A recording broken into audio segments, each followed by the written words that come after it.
Meghan Markle finds herself facing the ultimate Hollywood snub as her former Suits co-stars Patrick J. Adams and Sarah Rafferty launch their new podcast, Sidebar. The inaugural episode dropped recently and surprise surprise, Meghan's name barely made it out of the virtual studio. While Adams and Rafferty dove into nostalgia about their time on the set, it seems that Meghan's contributions were relegated to a mere mention. The woman who liked to think of herself as the queen bee of the Suits hive was nothing more than a footnote in their reunion. Adams, who once was a loudest defender, simply listed his favourite co-stars. And Meghan's name? Just a couple of years ago, Adams was championing Meghan against bullying accusations, calling her an enthusiastic, kind, collaborative, generous, joyful person. Fast forward to today, and his recent comments reveal a different story.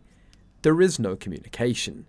It seems that Meghan's previous didn't quite hold up against the realities of their former working relationship. The buzz isn't just confined to the podcast. A behind-the-scenes cameraman recently spilled the tea to the Daily Mail, describing Meghan as difficult, demanding, capricious and rude.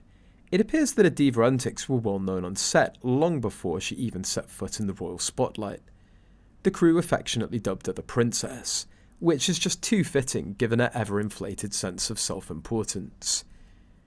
Meghan, the sixth on the call sheet, had the audacity to refer to Suits as my show, more times than one could count. She seems to forget that the show isn't exactly on par with Friends or The Office. For someone who left such an indelible mark, you'd think that she'd at least acknowledge that her role was, let's say, more of a supporting act than the main event. Yet here we are, with Meghan still clinging to the idea that Suits would have crumbled without her dazzling presence. Her insistence on being at the forefront of conversations regarding the show is laughable. This podcast snub, combined with whispers from former crew members about her alleged diva behaviour, paints a portrait of someone who may not be the beloved star that she envisions herself to be. After all, a pattern seems to emerge when we hear multiple accounts of her treating those beneath her with disdain.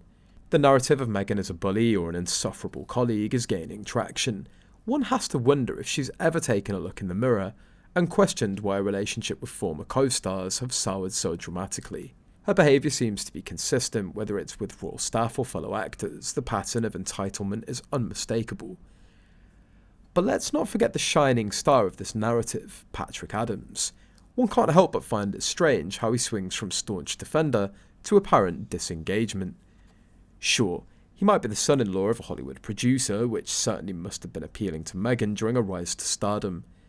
Still, it makes one wonder if he's finally realised that playing the supportive sidekick to Meghan's antics isn't winning him any points in the long run. As Suits co-stars move on to podcasting glory, it seems that Meghan's left to contend with a fading Hollywood status. The world's watching, and while she may have enchanted some with a royal fairy tale, it's clear that her past is catching up with her. It's hard to maintain that Duchess of Everything facade when the ghosts of your Suits past start calling.